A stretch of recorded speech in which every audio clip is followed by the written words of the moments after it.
بسم اللہ الرحمن الرحیم۔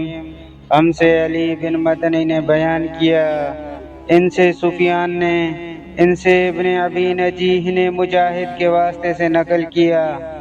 وہ کہتے ہیں کہ میں عبداللہ بن عمر رضی اللہ عنہما کے ساتھ مدینے تک رہا۔ میں نے اس ایک حدیث کے سوا ان سے رسول اللہ صلی اللہ علیہ وآلہ وسلم کی کوئی اور حدیث نہیں سنی۔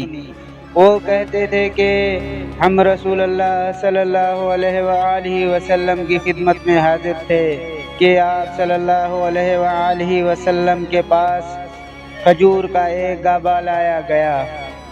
اسے دیکھ کر آپ صلی اللہ علیہ وآلہ وسلم نے فرمایا کہ درختوں میں ایک درخت ایسا ہے، اس کی مثال مسلمانوں کی طرح ہے۔